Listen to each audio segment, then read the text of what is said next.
Hi sa lahat. Ang gagawin ko ngayon, itong naging problema ni Bagets.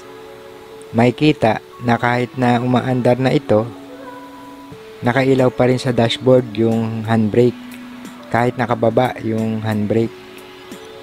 Ang posibleng dahilan ng ganito, based sa experience, paubos na yung brake fluid o wala nang brake fluid.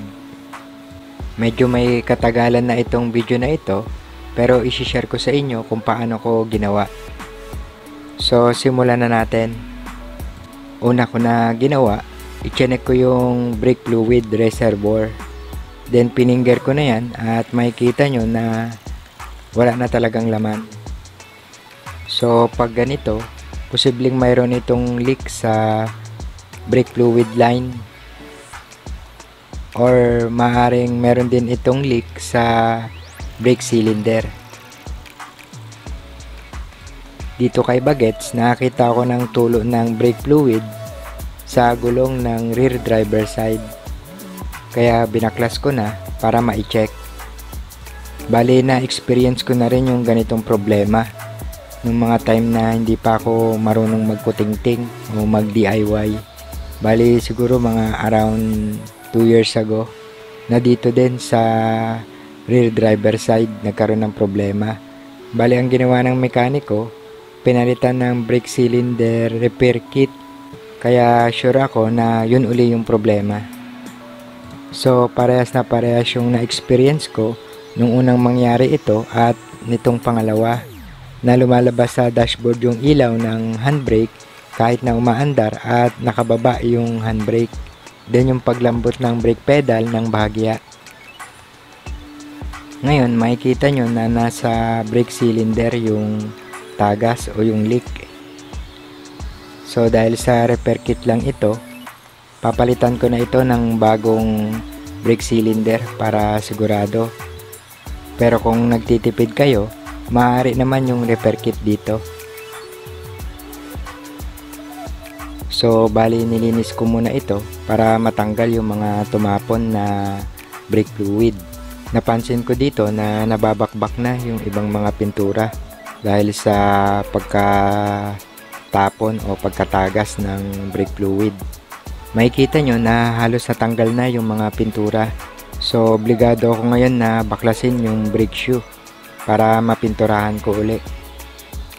Siguraduhin na nakababa ang handbrake. Sunod, picturean o tandaan yung setting ng adjuster. Sa akin, binibilang ko yan sa thread. Then, i-back to 0 yung adjuster para hindi tayo mahirapan magbaklas mamaya. Hilahin ng bahagya yung lever fall para mag-unlock sa adjuster. Then, iikot ng pataas ang adjuster hanggang sa mag-back to 0 na ito.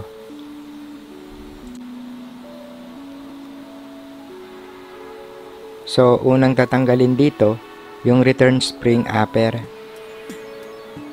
Bali gagamit lang kayo dyan ng Phillips screw at itulak yung return spring, then sikwatin ng flat screw yung kabilang dulo.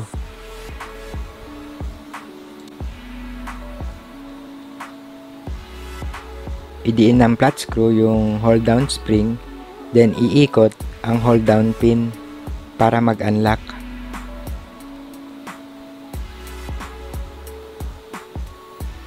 Ngayon, maaari nang alisin yung adjuster. Then, dito sa kabilang brake shoe, idiin ng flat screw yung hold down spring. Then, iikot yung hold down pin hanggang sa mag-unlock.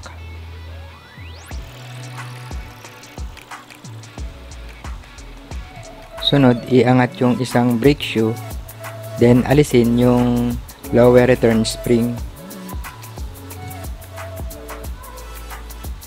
Then dito naman sa kabilang brake shoe, alisin yung parking lever sa handbrake cable.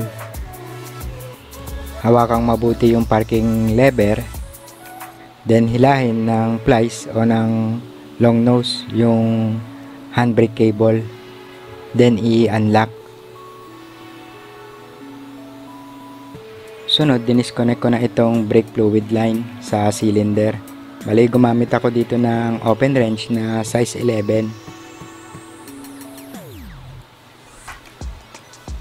Then inalis ko na rin yung bleeder screw para hindi makaabala.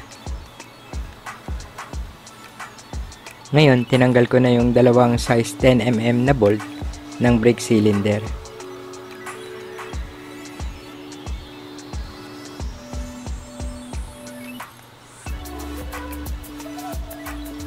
Ngayon, nalinis ko na muna uli para maalis yung mga kalawang at yung mga pintura na nababakbak.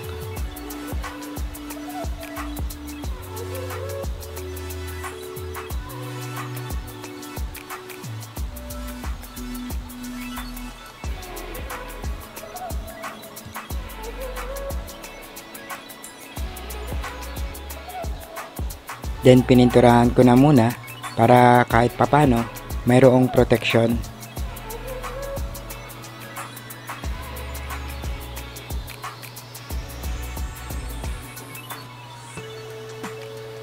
Ngayon, ikakabit ko na yung bagong brake cylinder.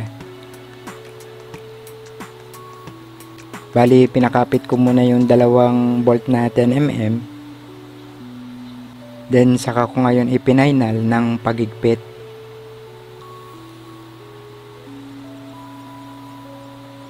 Sunod, ikinonek ko na yung brake fluid line.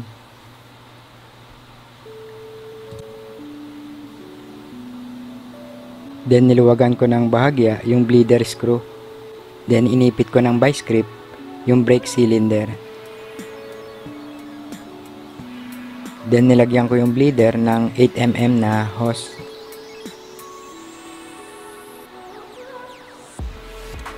Then, nagsalin na ako ng brake fluid sa brake fluid reservoir. .3 or .4 ang pupwede sa bagets natin.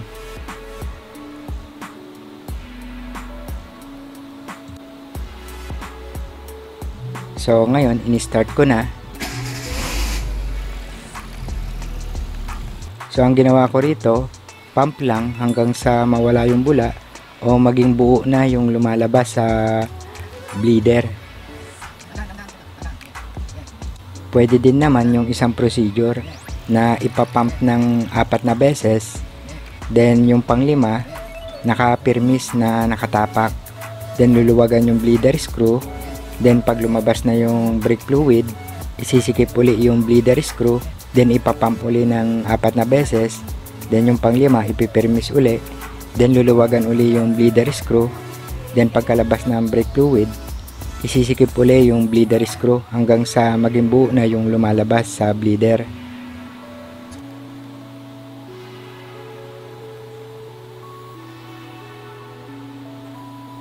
Ngayon, ibabalik ko na itong parking level o itong isang brake shoe.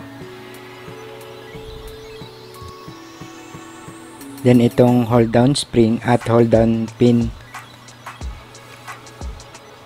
Then ikabit na itong return spring lower sa magkabilang brake shoe. Then pati itong hold on spring at hold on pin.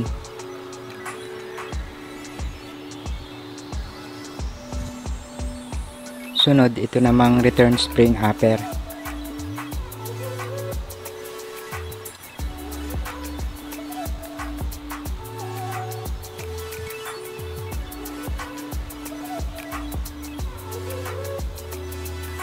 Sunod, ito namang brake adjuster. Lagyan ito ng konting grasa bago ibalik.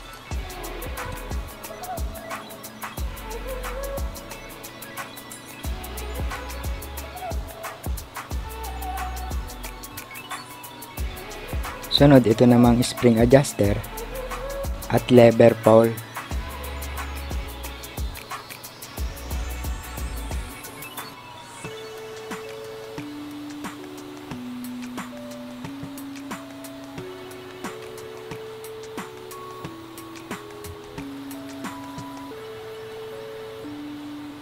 Ngayon, i-adjust na yung adjuster sa dating setting.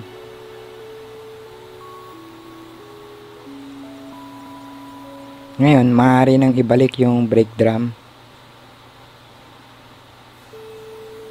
Then, itest itong ikutin kung okay na.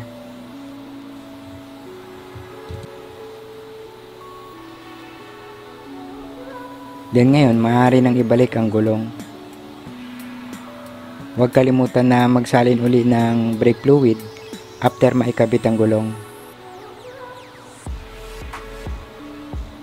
So hanggang dito na lang muna. At kung nakatulong o nagustuhan nyo itong video natin, huwag nyong kalimutan na mag-like, share, follow at subscribe sa ating Facebook at YouTube channel. Maaari din kayong mag-message or mag-comment para sa inyong mga katanungan at mga gustong sabihin. Pipilitin ko na sagutin lahat yan. So babush na at see you on my next DIY video.